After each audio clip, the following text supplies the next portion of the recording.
So welcome everybody back to the podcast. Today I am speaking to the wonderful Michele of Exhale Yoga.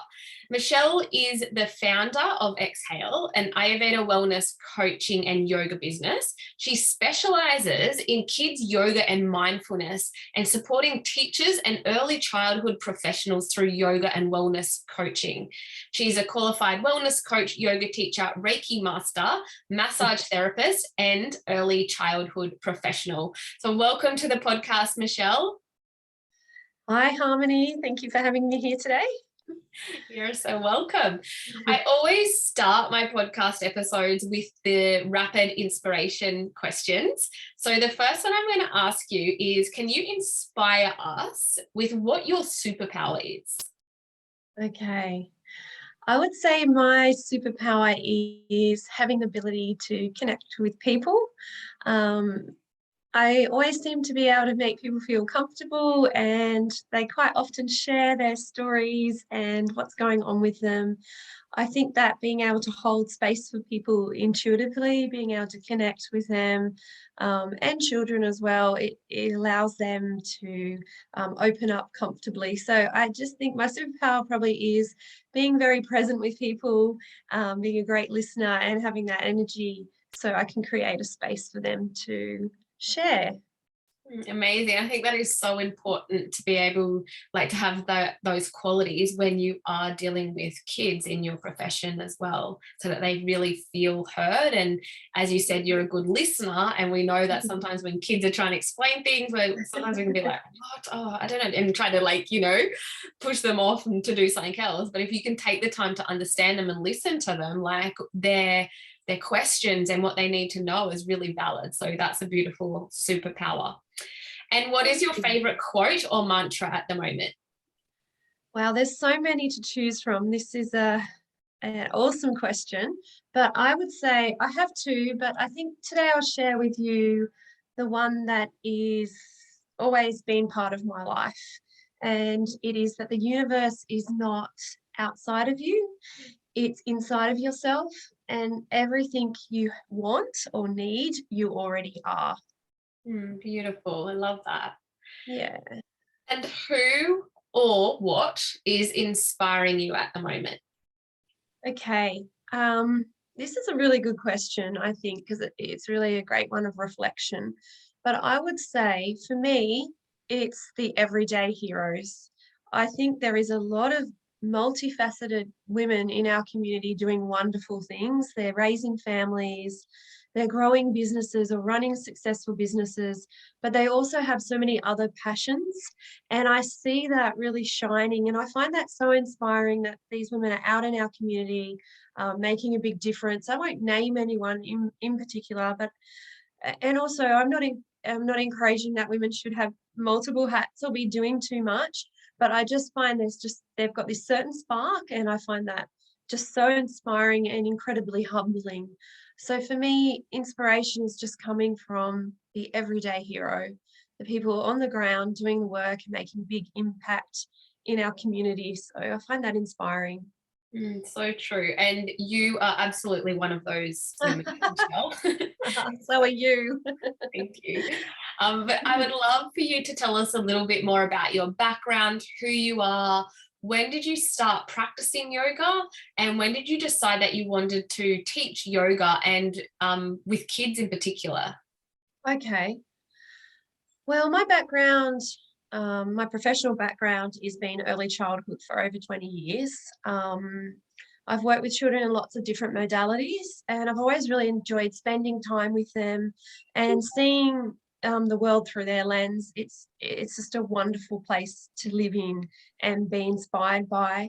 I've always had a passion for living a natural life and learning about healing modalities and how I can make my body the healthiest it can be through all these different modalities and alternative therapies. I think that I started yoga when I was a teenager. I've been practicing on and off for many, many years. Yoga is a practice that you're really into it, and then sometimes life takes you off track, especially when you're younger. And I first actually first studied Reiki really when I was in my early 20s when I was traveling, and I really love energy healing modalities. I find it really calming for me as a person. So I think that's where it really all started. I wanted to study yoga for a long time, but like all of us, when we have a period in our life where we're having struggles, we always turn back to our yoga and back to our practice. And that's when that deep-seated calling said to me, it's time. I was really suffering with anxiety, and I was burnt out as a young mum, and that was the time for me to go back to yoga and study it. And then I found that yoga is such a powerful transformation tool. And I was just imagining, if this is transforming my life, how I can bring this to children.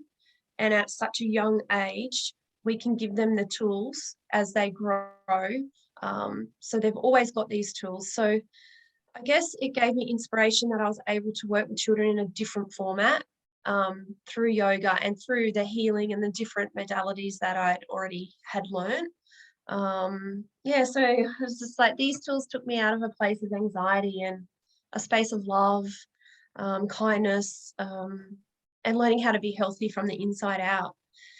So I was thinking I could bring this to kids, take them out of that fear-based situation, and just let them learn the most important thing, which is self-awareness and self-care, and movement that supports your energy rather than depriving you.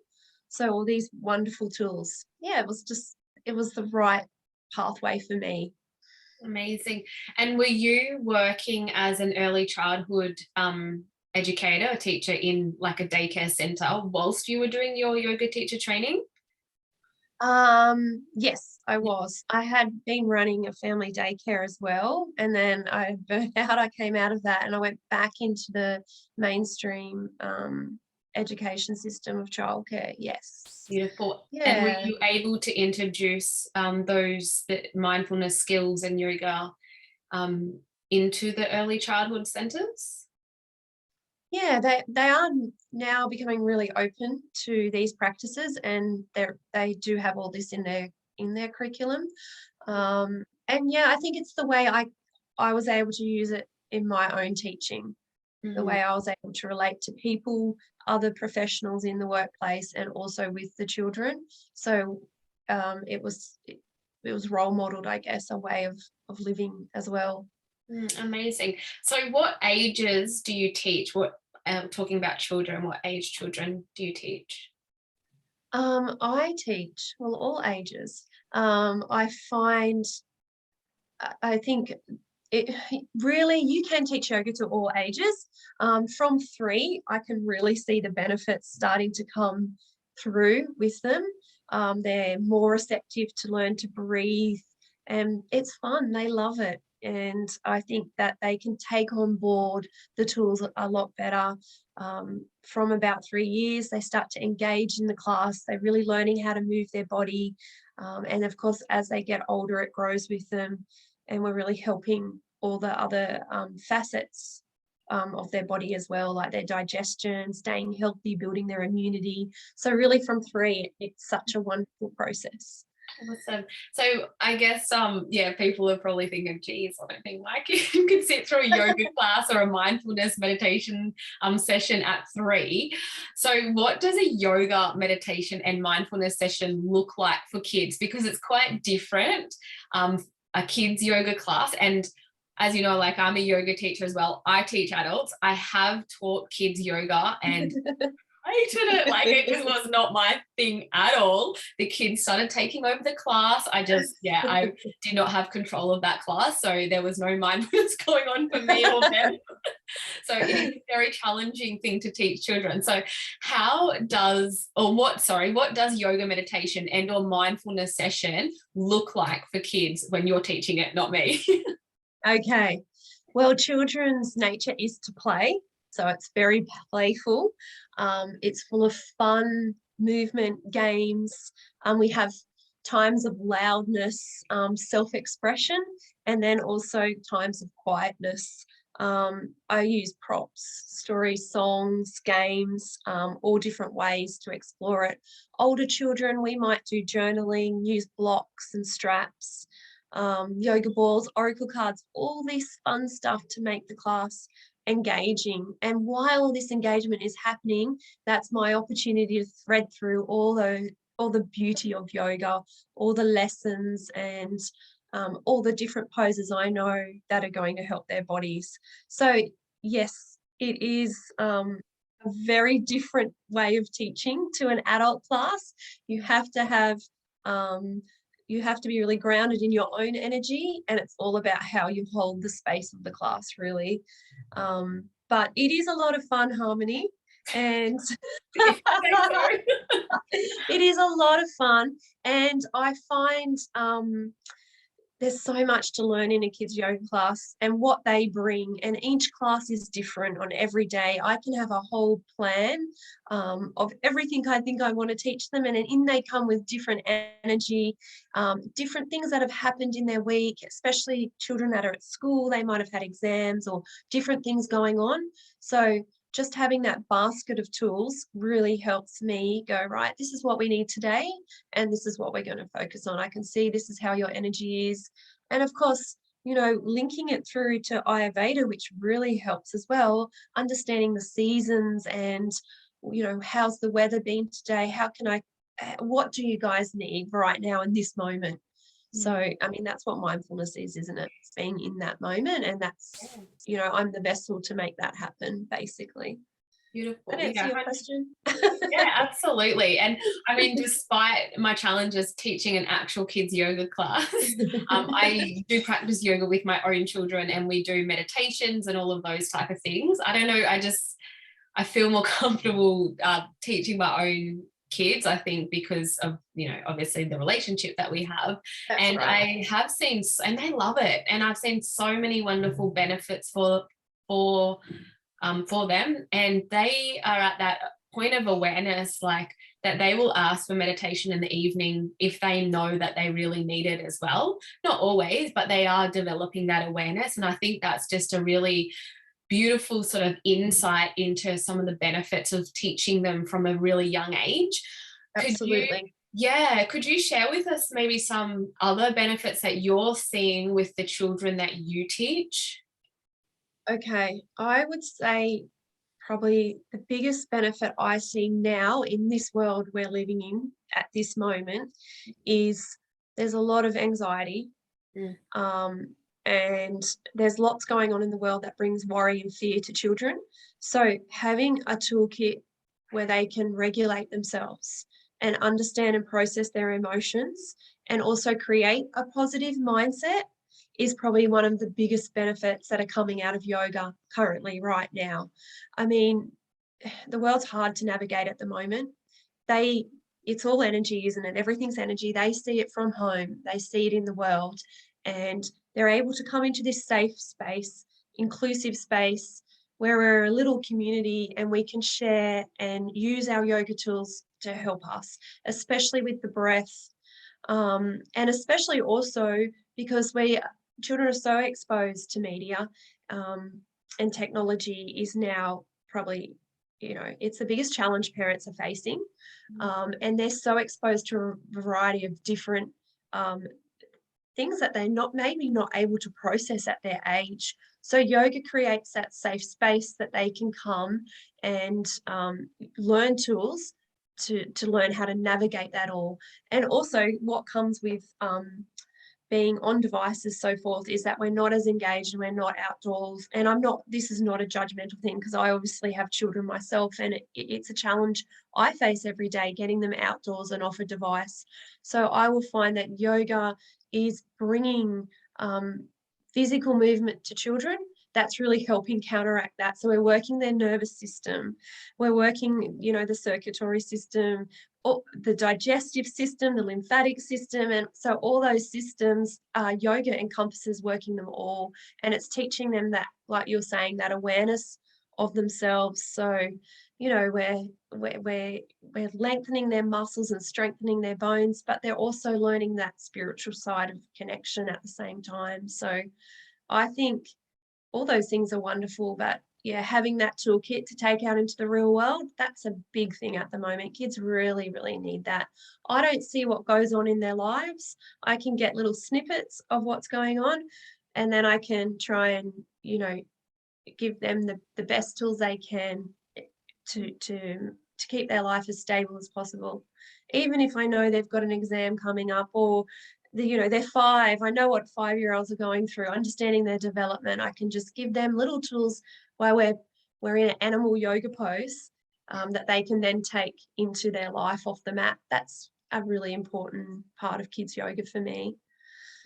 Amazing. I mean, just listening to you, you just sound so knowledgeable, but just so calm and beautiful and receptive for children. Like, I can just see how Thank much you, of an Harmony. amazing yoga teacher you would be.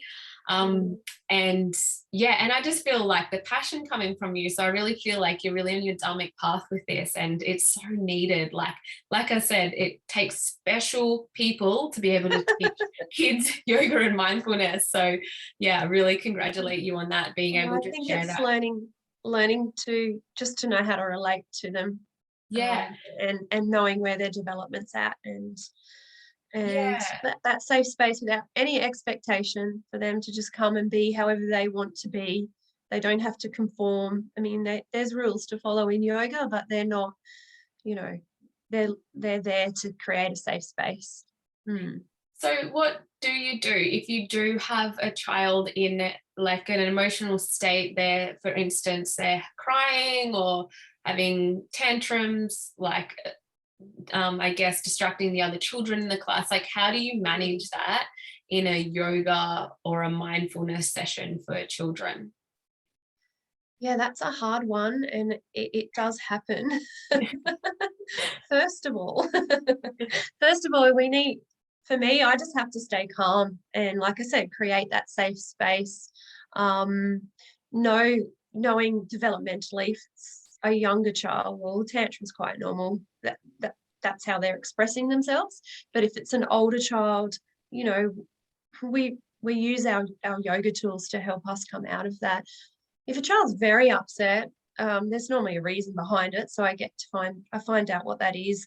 Older children, they sit with me, or I in a class of mixed age groups, I'll get another child that's quite older to come in and sit with them as well, because they love that role of being a leader. Or I'll give them a tool, a special role in the class, so it helps them calm down and feel they're a very important member of the community, our little yoga circle. I think, yeah, and just my energy. And straight away, we get right into the breath work. If I have a very upset child, we breathe. Breathing then allows them to drop into that space so quick. So, yeah, upset children, the breath is powerful. Yeah, 100% agree. I do that with one of my boys well, both of them, but it's one of them in particular. He can get quite like feisty and then stresses himself out, and then we have to go through a breath work, because that really drops you into that parasympathetic state. It takes you away from that flight and fright response. So yeah, I can definitely see that would be an amazing tool in your class. I'm just thinking, like, there's going to be possibly parents listening out there who their child may have had a diagnosis of ADHD, or maybe not even quite a diagnosis, but a really high energy children. And they think that possibly yoga mindfulness just isn't for their kids, because they would never be able to go to a class. They're too afraid to even send their child to a class. What would you say to them? Like, what are some strategies or some things, I guess, some tools that you can give these parents with their children, so they could even maybe practice mindfulness at home before they come to a class? Or would you suggest that they still do come straight to a class? Like, how do you manage that? Yeah, that's a really good question, because it's really present in our community. I think yoga's for everyone. I don't look at children with any label on them. It helps me understand them, but they're just as welcome as any other child. So an introverted child can be just as hard as a high energy child. I would say we have rules that we learn when we first sit on our mat, and they help apply that that safe space for the kids to come in. This is what happens in yoga, and this is what happens if we're going to act out. So parents don't need to worry. There are things in place. If they're really high energy, that's fine. I'll pick up on that, and we will start the class with some big movements. It's like you were saying before, sometimes even when we're upset or we have a lot of energy, first we need to move our body before we can breathe, because, you know, we've got to get out of that, like you said, that flight state. You know, the breath helps, but sometimes movement helps as well. So when I know that, when I learn about the children in the class, that's how I plan the class. So I know what they need and don't need. Yoga is going to be full of strategies for everyone. So bring them along and don't feel afraid, because it's an inclusive circle, and them being there is the best thing ever. And children are so amazing how accepting they are to anybody that comes into a class, and how they all understand, oh, this is what little Sally needs today. So we're all going to do that with her, and we all do that, and then we work it out. I have got children that will come and sit on the outside of the circle, and they've got little things there for them to do, and they'll come and join. Then they've had enough of the space, and they'll go back to their little circle over there. So they're always welcome, and I think just bring them along, give them a chance. It could take weeks for them to fully get immersed in the program, but just keep bringing them, even if they sit on the edge for a while and watch, or sometimes they do get up and dance and do their own random little thing, and that's okay as well. Yeah, I just go with it. Attitude to it. I just love it. I love how passionate you are, and I want to come to your kids yoga class. Most welcome, Harmony. Play. It is, and that's right. I get to be silly and fun and every single day in my work. So yeah, it's really good. How many kids would you have in a class then? Yeah, that depends on where I'm teaching, really. In an educational based setting, you can have up to 10, 12, 15, way more.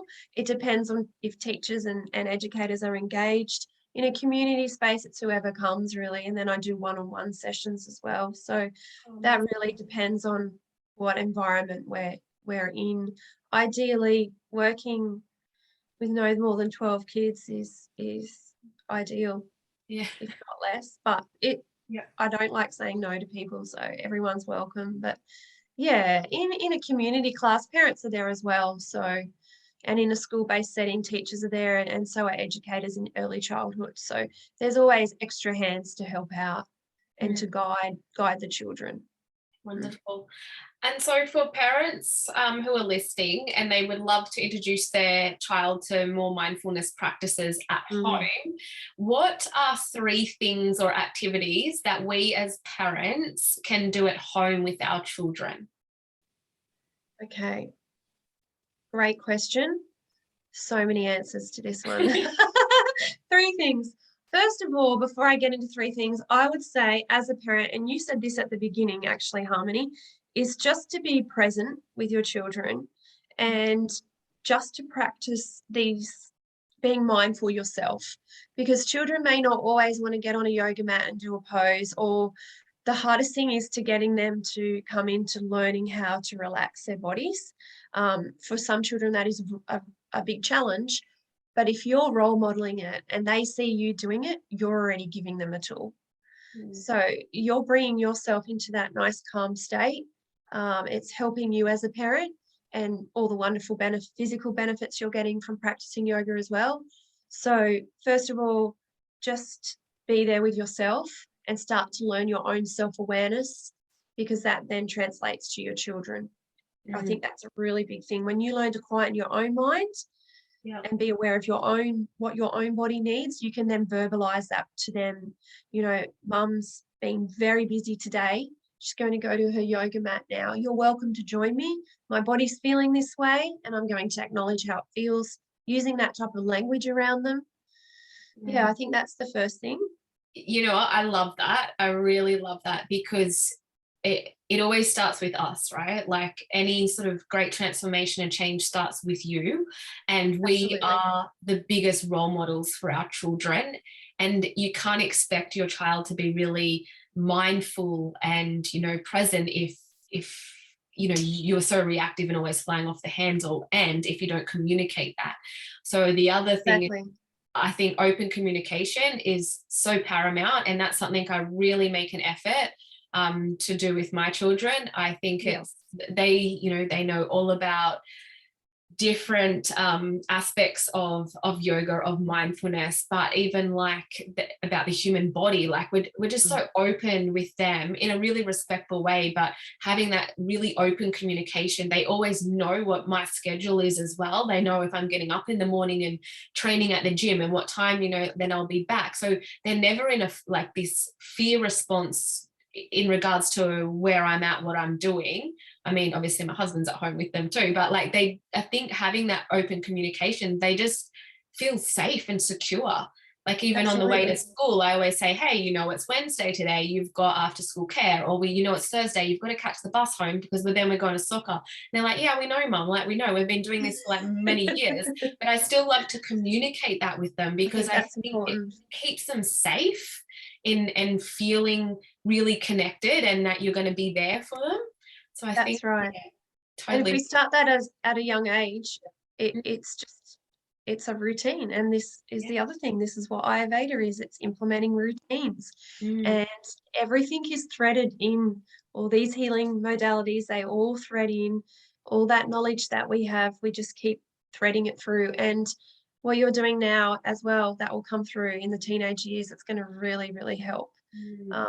That awareness of body as they grow. It's a really important aspect. And even we were talking before about if a child is melting down or a child has high energy, we just talk to them about how they are feeling in that moment. Or, you're melting down, you've been at school all day, your brain's been so focused, you've been thinking and about a million things. Let's close down those tabs in your mind, and then you won't feel so overwhelmed. And I talk a lot with my children about filling your cup, and also the cup of tolerance. So this is quite a common one now used, where mum's cup of tolerance is full. I'm going to go do these mindful practices and I'm going to bring it back down. And cup of tolerance. I like that. Or the cup of explosion. The cup we don't want to explode. I often say bandwidth. I'm at my bandwidth. Well, that's a good one too. Whatever works for you. Whatever works in your family. We're all different the way we raise our children. So, whatever works for them. So that high energy child, let's just take down the battery a little bit and we're going to do these things and then we'll get here. All right. So it's just the way we talk to them and communicate with them and meet them where they're at. So the 3 activities, I'm going to have to say the first one is pranayama. We call it pranayama in yoga, as you know, breath work, because it's a really powerful regulation tool, and it's all ages. So, even a baby knows how to do those deep breaths. It comes naturally to them, and then somewhere we lose it. So we want to teach children to have that big diaphragmatic breath, because that slows everything down. But when we teach kids yoga, we're not just going to sit there and breathe. We need to make it fun. So how would you like me to show you how I do it? Yes, please. Okay, so I would start off, before I breathe with kids, is to getting them a bit loosened up. So we would just roll our shoulders and we would start to get loose like a jellyfish, so you can just move your body around. For older children, I'm just like, we're going to just let it go. We'll talk about letting it go. We'll talk about different things, and then we roll our shoulders back. And so the balloon breath, we bring our hands up to our face and we take a big breath in. And then we breathe out and we start to blow up the balloon. And we just breathe in. Breathe out, we blow up the balloon. And then we do it again. We breathe in. Breathe out. And now we've got a really big balloon. And we can just rock for a moment, breathing in and out. And then we pop the balloon. Yay, and little kids love popping the balloon. And again, it's the awareness I bring to it. So older children, we might put something worrying them or something big in the balloon and we'll pop it and let it go. Or we'll notice how it feels. Is it feeling heavy? Where in the body do we feel it? For younger children, we might talk about colours. What colour's your balloon? And of course, it's always rainbow sparkly, which is gorgeous. So yeah, it's just the language around it as well. And Hummy, that is one of the very many breathwork techniques, but we're bringing our hands up, we're lengthening the body, we're getting that big diaphragmatic breath in, we're learning to breathe deep into our tummy, and we're feeling relaxed. And if we do it with our children at home, we're getting into that nice parasympathetic nervous state as well. The second one I would say is awareness of senses. This is a great mindful technique that brings you into the present moment, because that's what mindfulness is. And I mean, mindfulness doesn't always, like I said, doesn't always mean we're sitting still. It's the way we live our life, and it's being in every moment. I think parents think too, and maybe what stops them coming to class is that, like you said, my child won't sit still. Well, mindfulness isn't just sitting still. It is part of it, but there's other ways that we can become mindful, and through our senses we can. So learning to be aware of sounds around us. I'll give you a few ways to implement this. One, you can just be sitting at the dinner table eating dinner, and you can smell your food. Start to come into that moment, taste your food. What does it taste like? Little kids love this. Can we really chew our food? This is all a mindful practice. And of course, from an Ayurvedic point of view, this is good for our digestion, right? Yeah. So we're bringing so many different aspects into that moment of just exploring our senses. And just not making it a scheduled time. So there's no pressure on parents or educators or teachers. You can do this within a meal time, or you can be having a moment of before the bell goes and we're lined up, or you could be doing this in the car as a mum, and we just close our eyes for a minute and we start to hear the sounds around us. We just start to notice what we can hear. I love that. I'm going to identify that. Yes, I'm going to do that with my kids. More of those. And you're just doing it as part of your life. It's not, you don't have to be, all right, everyone on the yoga mat, Mummy's going to do mindfulness. No, that's not going to work. We've got to make it really practical. And I think the biggest thing for when I work with women as well, on the other side of things, and teachers and educators and mums, we don't need anything else to make us feel overwhelmed. This just needs to be part of our life. You can be sitting in the car and you can practice mindfulness. You can breathe, do that breath, and have a giggle and have a nice moment of connection. And there's that mindfulness connection. I love it, because you're just busting the myths on so many aspects of what we believe mindfulness to mean, and how kids can and can't do it, and how it's just really an everyday practice in all of the things you do, and that it's not just for adults. Like, kids can experience these mindfulness activities, and we can do them at any time of the day, like in the car when we're driving them to school, or like you said, at dinner time. Like, you've just made it so clear, and it seems so easy, like these little practices. Thank you. And I like that awareness one, because you can bring it back to them listening to their body. And I think once you teach them to, what can I hear in my body? What am I feeling in my body? And then that they can implement that, and they start to notice they're anxious, say before a soccer game. Oh, I'm having that anxious feeling again. I'll just do my breath. Oh yeah. And kids quickly can drop into it, and then they run off and go do what they're meant to do. Or, when they're feeling overwhelmed walking into school, they're holding mum's hand and we're just slowly breathing together as we walk into school. We don't sit there in front of everybody. We just incorporate it into our life. So senses, having awareness of senses, there's all different, the taste, the sound, touch, there's all different ones you can do with that as well. Another mindful thing to bring into your home really easy, and this is a bit of a buzzword, is gratitude. And it is spoken about a lot, which is really great. But there is lots of evidence-based studies out there now about how gratitude shifts our brains and how it has a calming effect on our nervous system. So that makes happy kids, right? But again, you can do this at the dinner table. I always say the dinner table because it's a ritual. It's something we come together as a family, so we already have connection. And when mum and dad share, children will share, and then it opens up a conversation.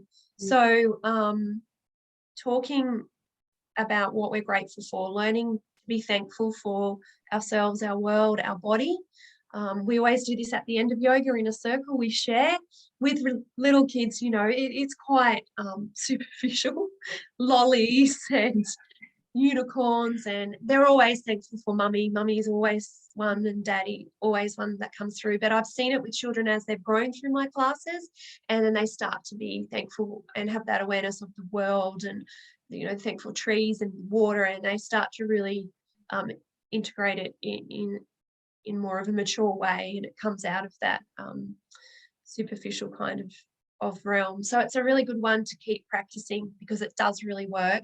And then we know the mental health benefits of practicing gratitude. So yeah, gratitude is another mindful practice that is really, really important to instill in children from a very young age. And you can do that on a picnic. You can be out with your toddler on a picnic. Oh, Mummy's just so grateful to be on the mat in the sun with you today. But that's gratitude there. So yes, again, keeping it simple. Yeah. And the last one is 4. Maybe I've done 5. How many? I have to share this last one. Yeah. Please do. Okay, 5. The 5, you'll have to change that question. Is obviously yoga poses. There's 3 yoga poses that children love. Okay, there's child pose, where you curl up in a little ball, your bottom's on your heels and your head's down. You've probably all seen that, maybe not. So you're drawing and calming and bringing the energy in. So children know intuitively what they need.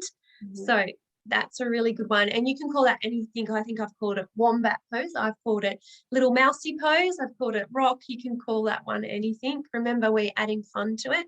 The next one is tree pose. So children, they always do tree pose. My boys love tree pose. Yeah, it's fun, isn't it? And it's balancing, it's focus. So that's awesome. Kids need to have focus, and balance is a really important part, physical of themselves. And of course, then you add a whole range of fun things to tree pose, your branch, I won't go into it all because there's just too many things. And then the last pose they love is bridge pose. So that's when we are doing a back bend. And lots of the gymnasts out there, they'll just go into a wheel. And we know we want kids to keep moving their body upside down, because we're always working their nervous system, and we're opening up their heart space when we go back. So that's why they love doing it. They don't know exactly what's going on in their body, but they just intuitively know, oh, it's awesome to be upside down, because it is fun to be upside down. So those 3 poses, if you've got a child of high energy, get them to do those ones, and you'll find that you're bringing those elements in, and then they'll be able to rest in shavasana. Just like in an adult class, we do asana, we do yoga postures, the whole, the limbs of yoga. The pranayama is the 4th limb of yoga. That's way down there, because all the other practices is to reach up to enlightenment. We move our body so we can be mindful and rest our body. So the same as we do that in adult yoga, we're doing that in kids yoga. So that's how we get to that state of relaxation. And the list goes on. Creative activities, movement, games, mudras, chanting. There's so many things. So how long does the class go for, like your class with your children?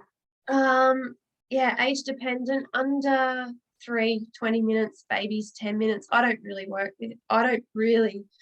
teach babies, but you can, and there's baby and mums and babies classes out there. They would go for an hour, but they would be doing other things. But just teaching a small child under 2, 10 minutes. Children 5,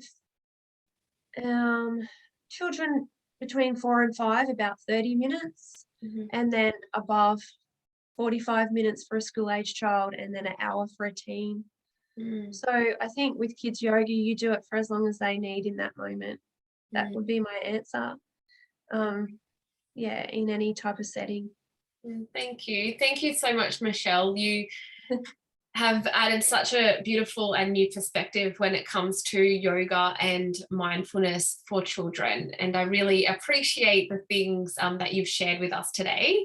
So could you please share with us, I mean, there's probably mums listening that are like, man, I need to get my kid to Michele. I'm thinking that. I'm like, I want to get my kids to Michele. So where can we find you? Can we book in? You said you do private classes, you do community classes, and you obviously get booked out with childhood centres. So yeah, where do you run community classes or privates? How can we reach you? Yeah, so I have a community class at Varsity Resource Centre on Maddox Road in Varsity Lakes. That's every Wednesday afternoon from 3:30 to 4:15, and that's working alongside with the community centre there. They do amazing things there, and it's just $5 a class. Come along. There's no bookings. It's just a class for everybody to make yoga accessible to all children. And private classes, well, you just have to contact me on my website or via Instagram. It's exhale.kids on Instagram. And then my website is www.exhaleyogaandwellnessgc.com.au. It's a very long website. I didn't think about that when I first started out, did I? Oh, good. I'll have that in the podcast show notes as well. So you can just contact me through there. Yeah, amazing. Thank you so much. Really appreciate your time, and thank you to all of our listeners and everyone on Facebook Live as well. Thank you, Harmony. I appreciate you letting me share my love of yoga. You're welcome. Thank you. Namaste. Namaste.